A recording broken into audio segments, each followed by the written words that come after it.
मोदी सरकारनं जाहीर केलेलं 10% सवर्ण आरक्षण मंगळवारपासून महाराष्ट्रात लागू करण्यात आलंय. तसा GRही सरकारनं काढला. मराठा समाजाला मात्र या आरक्षणाचा लाभ मिळणार नाहीये. तसंच अल्पसंख्याक संस्थांमध्येही सवर्ण आरक्षण लागू नसेल.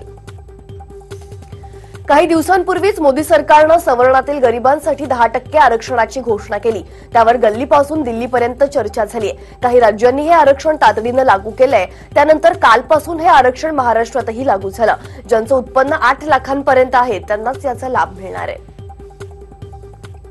दुष्काळग्रस्तांच्या मदतीसाठी महाराष्ट्र आकस्मिकता निधीच्या मर्यादेत 2000 कोटी रुपयांची तात्पुरत्या स्वरूपातील वाढ करण्यात आली. ही रक्कम दुष्काळग्रस्तांच्या खात्यात जमा करण्यासाठी कार्यवाही सुरू करण्याचे आदेश देण्यात आलेत. राज्यावर यंदा दुष्काळाचं संकट ओढावलंय. 151 तालुक्यात दुष्काळ आहे. मंगळवारी राज्य मंत्रिमंडळाच्या बैठकीत दुष्काळग्रस्तांसाठी हा महत्त्वाचा निर्णय घेण्यात आलाय.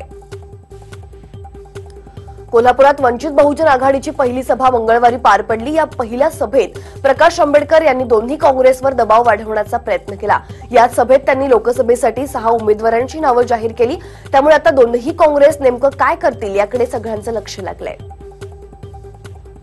यावेळी बोलताना आंबेडकर म्हणाले की ज्या जागा जाहीर केलेल्या नाहीत त्या ठिकाणी अजूनही तडजोड होऊ शकते. मात्र काँग्रेस RSS विरोधात लढण्यास तयार आहे का हे आधी त्यांनी स्पष्ट करावं.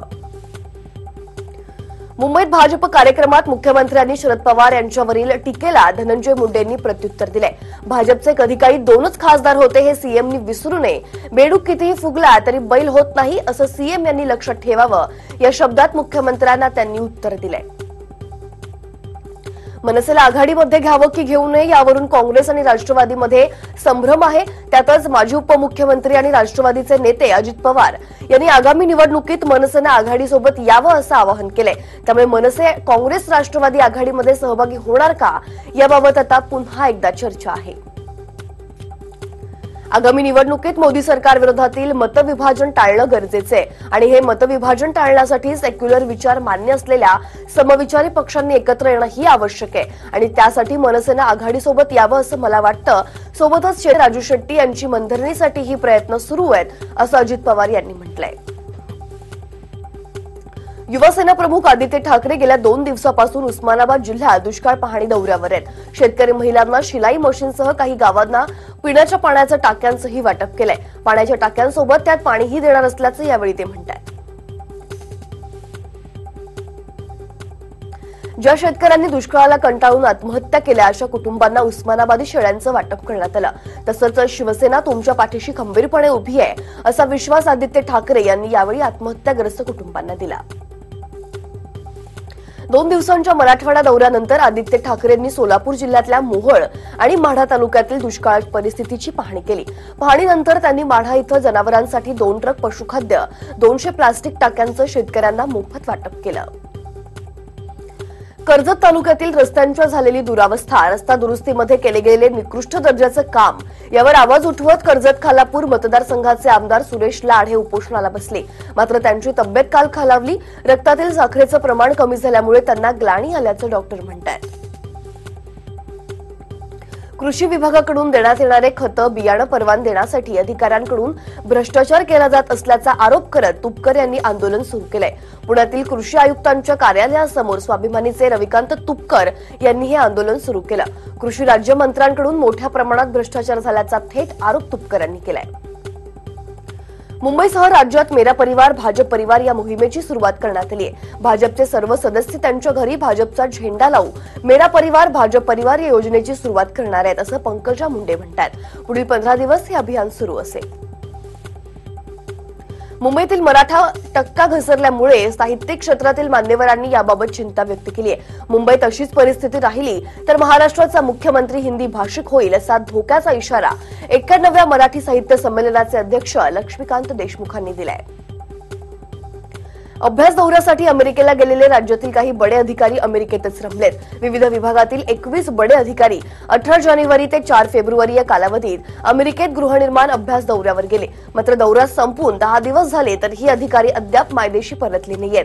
या अधिकाऱ्यांची यादी TV9 मराठीच्या हाती लागली आहे. रत्नागिरी सिंधुदुर्ग मतदारसंघात आगामी लोकसभा निवडणुकीत तब्बल 12,95,000 मतदार आपला मतदानाचा हक्क बजावणार आहेत. 1 जानेवारीपर्यंतच्या मतदार पुनरीक्षण कार्यक्रमात चक्क 67,000 मतदार वाढले. यावेळी सर्वाधिक मतदानाचा हक्क बजावणाऱ्या महिला असणार आहेत. 6,41,000 महिला मतदार असतील तर 5,87,000 पुरुष हे मतदार असणार आहेत. साताऱ्याचे खासदार उदयनराजे हे त्यांच्या कार्यकर्त्यांमध्ये प्रचंड लोकप्रिय. त्यांच्या प्रत्येक गोष्टीवर कार्यकर्ते फिदा होतात. मग त्यांचं कॉलर उडवणं असो किंवा एखाद्या विरोधकाला नामोहरड करणं. पण आता जो व्हिडिओ दाखवणार आहोत त्यात उदयनराजे चक्क गाणं गातायत.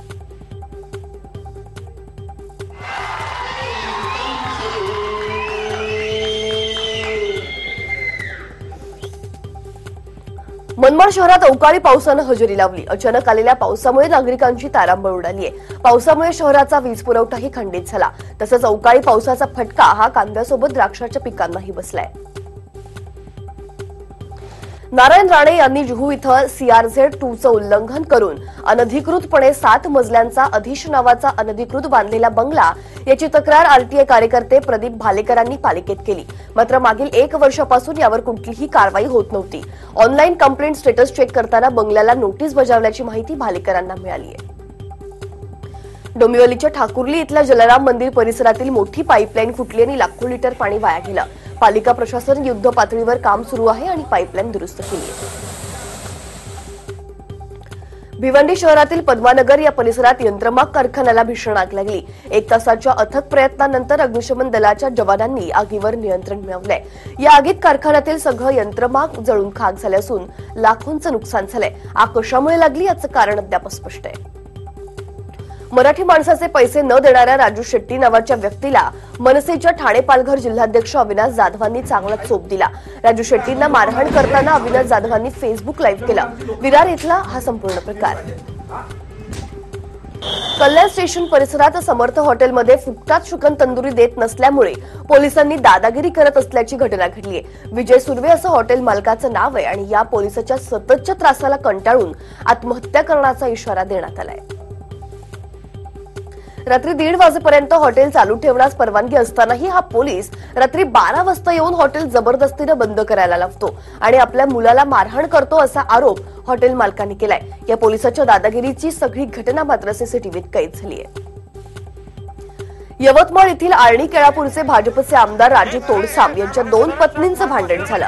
राजू तोडसाम यांच्या वाढदिवसानिमित्त पांढरकवडा इथं खुल्या कबड्डी सामन्याचं आयोजन होतं. यावेळी लग्नाची पहिली पत्नी असताना दुसऱ्या पत्नीकडे राहत असल्याच्या कारणावरून तोडसाम यांच्या पत्नींमध्ये वाद झाला. हेल्मेट न घातल्यामुळे पोलीस कारवाई करत असल्याचं पाहून वाहन चालकानं ट्रॅफिक पोलीस निलेश चौधरींवर चावीनं हल्ला करून त्यांना जखमी केल्याची घटना घडली आहे. हा सगळा प्रकार नागपूरच्या संविधान चौकात झालाय. हल्लेखोर मोहम्मद अन्सारीला अटक केली आहे. पोलीस यासंबंधी पुढील तपास करतायत. धुळ्यात एक विचित्र अपघात थोडक्यात टळलाय. एसटी चालकाच्या प्रसंगावधानामुळे टोल नाक्यावर होणारा अपघात टळला आणि जवळपास 60 प्रवाशांचा जीव वाचलाय. टोल नाक्यावरील सीसीटीव्हीत हा सगळा प्रकार घडलाय. नागपूरच्या सीताबर्डी भागातील अनधिकृत दुकानांवर नागपूर सुधार प्रन्यासचे पथक सोमवारी कारवाई करत असताना अचानक एक इमारत पत्त्याच्या बंगल्यासारखी कोसळली आहे. गेसन्स दुकानाची ही इमारत अनधिकृत असून ती पडण्याचं काम सुरू असताना ती कोसळली आहे. अपघातात सुदैवानं कुणीही जखमी नाहीये. मात्र पोकलँडची डिझेलची टाकी फुटल्यानं डिझेल वाहून गेलं. नागपूर सुधार प्रन्यासच्या जागेवरील अवैध ताबा हटवा अशी नोटीस सीताबर्डी परिसरातील 42 दुकानदारांना देण्यात आली. मुंबईतल्या शक्ती मिल सामूहिक बलात्कार प्रकरणातील 3 आरोपींना फाशीची शिक्षा ठोठावण्यात आली आहे. सुधारित कायद्यातील कलम 376 नुसार या तिघांना फाशीची शिक्षा सुनावण्यात आली. या नव्या तरतुदीच्या वैधतेला दोषींनी एका याचिकेद्वारे आव्हान दिलंय. या याचिकेवर 20 फेब्रुवारीपासून सुनावणी होणार आहे. कुर्ला येथील बैलबाजार परिसरात महिलेनं आपल्या 4 वर्षाच्या मुलाची गळा आवळून हत्या केल्यानंतर स्वतःही फाशी घेतल्याची हृदयद्रावक घटना घडली. शिंगारेवाडीतल्या गुरुदत्त सोसायटीत ही घटना घडली. या महिलेनं टोकाचं पाऊल का उचललं हे अद्याप स्पष्ट आहे. कर्जत तालुक्यातील वडवली इथल्या विवाहित महिलेनं आपल्या प्रियकरासोबत गळफास घेऊन आत्महत्या केली आहे. या दोघांचे विवाहबाह्य संबंध होते. दोघांचीही झालेली बदनामी असह्य होऊन त्यांनी हे टोकाचं पाऊल उचलल्याचं कळतंय. बदलापुरातील बॅरेज धरणात बुडून एका 14 वर्षीय विवेक दीक्षितचा दुर्दैवी मृत्यू झालाय। शाळा सुटल्यानंतर तो घरी न आल्यामुळे त्याचा शोध सुरू झाला आणि त्याचे कपडे बॅरेज धरणाच्या काठावर आढळले। अग्निशमन दलाच्या जवानांनी त्याचा मृतदेह धरणाच्या मध्यभागातून बाहेर काढलाय। अहमदनगरला 2 दिवसांपूर्वी पाण्याच्या टाकीवर टाकलेला स्लॅब कोसळून 7 कामगार जखमी झाले तर एक गंभीर जखमी आहे। औरंगाबादच्या शारदा इन्फ्रास्ट्रक्चर कंपनीतर्फे हे बांधकाम करण्यात येत होतं। स्लॅब कशामुळे कोसळला तसंच यात निकृष्ट दर्जाचं काम होतं का याचा तपास आता MIDC पोलीस करतायत। पोलिसांना मिळालेल्या माहितीनुसार या माहितीच्या आधारे बोराखेडी पोलिसांनी बुलढाणा रोडवरील ग्राम मोहेगाव इथल्या आश्रमशाळेतून शाळेमागील शेतातून कोट्यावधी रुपयांच्या बनावट नोटांनी भरलेल्या बॅगसह एकाला अटक केली तर 3 ते 4 आरोपी घटनास्थळावरून फरार आहेत। पोलिसांनी 1,10,00,000 रुपये ताब्यात घेतले। कोट्यावधी रुपयांच्या नोटांच्या प्रत्येक गड्डीची पहिली नोट खरी होती आणि बाकीच्या सगळ्या नोटा या बनावट 2,000, 500 आणि 200 रुपयांच्या या नोटा आहेत। पुण्यातल्या चितळे बंधू कंपनीच्या नावानं बनावट अन्नपदार्थांचं पाकिट तयार करून त्याची बाजारात विक्री करणाऱ्या टोळीच्या 2 सदस्यांना नागपूर गुन्हे शाखा पोलिसांनी अटक केली आहे। पोलिसांनी त्यांच्या गोदामावर धाड टाकत बनावट पदार्थ बनवण्याचं साहित्य जप्त केलंय। पालघरमध्ये बनावट पनीर तयार करणाऱ्यांवर अन्न औषध प्रशासन विभागानं धडक कारवाई केली।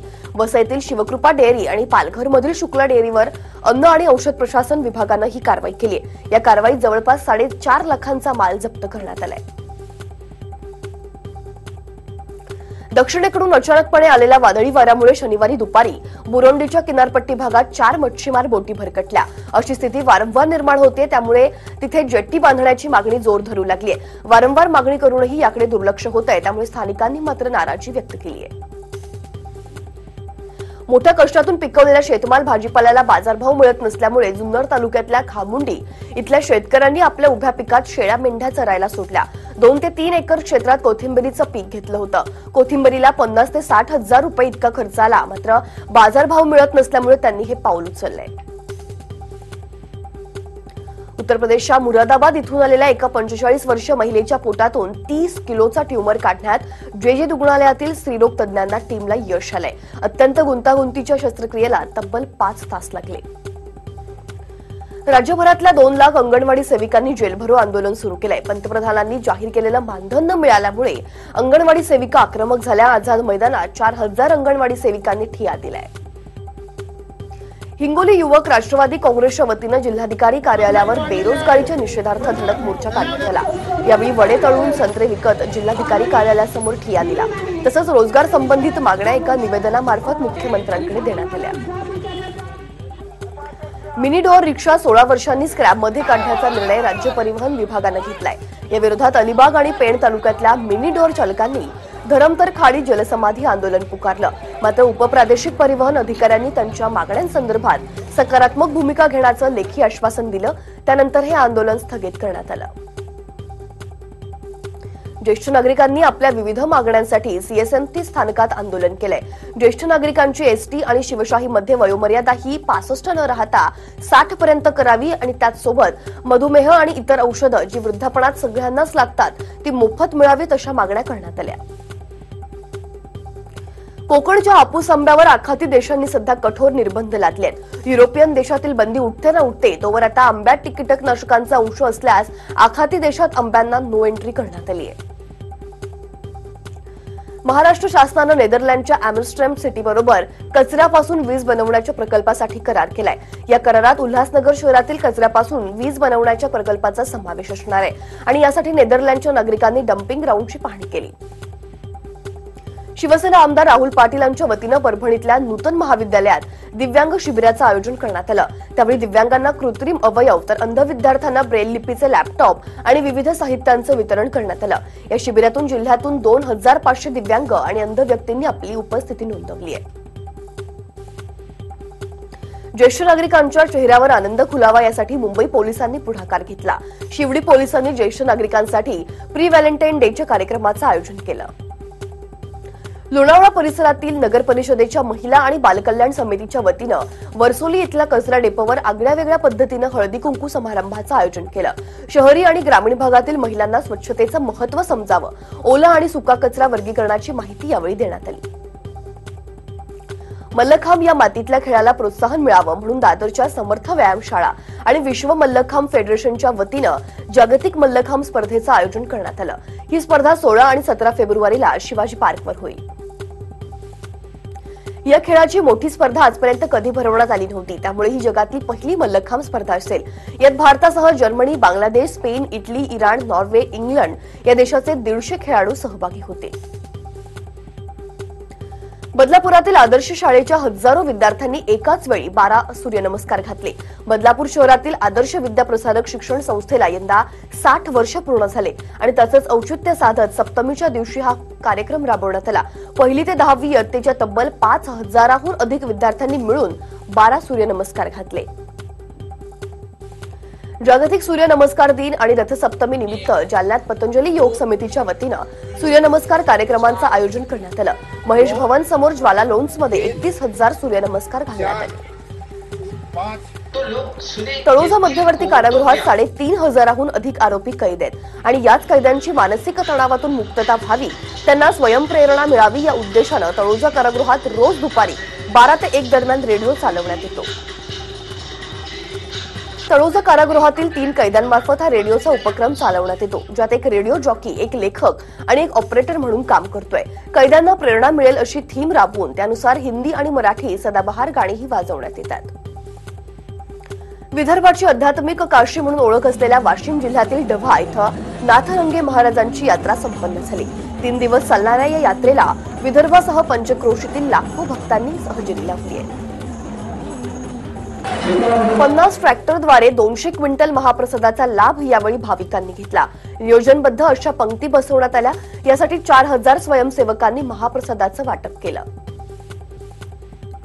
टॅक्सचा अहवाल काल संसदेत मांडण्यात आला। या अहवालात मोदी सरकारच्या अर्थ मंत्रालयासंदर्भात धक्कादायक खुलासेही झाले। मोदी सरकारनं संसदेची परवानगी न घेता 1156 कोटी रुपये खर्च केल्याचं संसदेत ठेवण्यात आलेल्या कॅगच्या अहवालातून समोर आलंय। हरियाणातील कुरुक्षेत्रात मंगळवारी पंतप्रधान मोदींची सभा झाली। यावेळी त्यांनी जे लोक भ्रष्ट आहेत त्यांनाच मोदींची भीती वाटते असा टोला लगावलाय। राफेलच्या मुद्द्यावरून राहुल गांधींनी पुन्हा एकदा मोदींवर निशाणा साधला। राफेल प्रकरणी नवा ईमेल समोर आल्याचं राहुल म्हणतात, तर मोदी अंबानींचे दलाल आहेत म्हणून काम करतायत अशी टीकाही राहुल गांधींनी केली। काँग्रेस अध्यक्ष राहुल गांधी यांचं लग्न न झाल्यानं त्यांच्या बहिणीला म्हणजेच प्रियंका गांधींना राजकारणात यावं लागलं अशी टीका भाजपचे राष्ट्रीय अध्यक्ष अमित शहांनी केली। शहा गुजरात इथल्या गोधरा ठिकाणी झालेल्या सभेत बोलत होते। कोर्टाचा अवमान केल्याप्रकरणी सुप्रीम कोर्टानं सीबीआयचे माजी संचालक नागेश्वर राव यांना 1 लाखांचा दंड ठोठावलाय। तसंच त्यांना दिवसभर कोर्टातील एका कोपऱ्यात बसण्याची शिक्षाही सुनावली। रॉबर्ट वाड्रा यांची ईडीकडून पुन्हा चौकशी झाली। रॉबर्ट वाड्रा हे चौकशीसाठी ईडीच्या कार्यालयात हजर झाले होते। बिकानेरमधील कथित जमीन घोटाळ्याप्रकरणी ईडीच्या अधिकाऱ्यांनी त्यांना अनेक प्रश्न विचारले। रॉबर्ट वाड्रा यांनी फेसबुकवर एक पोस्ट शेअर केली। या फेसबुक पोस्टमध्ये त्यांनी आपल्या आईसोबतचा फोटो शेअर करत आपल्या आईला 75 वर्ष वयस्कर आईसोबत ईडी समोर हजर होण्यासाठी आलो आहोत। केंद्र सरकार सूड भावनेने एका वयस्कर व्यक्तीशी अशा पद्धतीनं कसं वागू शकतं हे कळत नाही असं त्यांनी ट्विट केलंय। राजस्थानमध्ये आरक्षणाच्या मागणीसाठी गुजर समाजाचे आंदोलन सुरू आहे। आंदोलनस्थळी नागरिक तळ ठोकून आहेत, तर आंदोलनस्थळी आंदोलकांच्या जेवणाची सोय करण्यात आल्याचं पाहायला मिळतंय। पश्चिम त्रिपुराच्या आरके नगरमध्ये पोलिसांनी कारवाई करत तब्बल 1.2 कोटींची अवैध दारू नष्ट केली आहे। बांगलादेशातून ही दारू आणल्याचं स्पष्ट होत आहे। Telecom regulatory authority of India अर्थातच ट्रायनं ग्राहकांना दिलासा दिलाय आणि आवडीचे चॅनल्स निवडण्याची मुदत वाढवली आहे। आवडीचे चॅनल्स निवडण्यासाठी आता ट्रायनं 31 मार्च ही नवी डेडलाईन दिली आहे। अंडी भाजीपाल्यासोबत खाद्यपदार्थांचे दर कमी झालेत, त्यामुळे किरकोळ चलनवाढ दर जानेवारीत मागील महिन्याच्या तुलनेत घटून 2.5% आलाय आणि गेल्या 19 महिन्यातील हा सगळ्यात नीचांक स्तरावर आहे।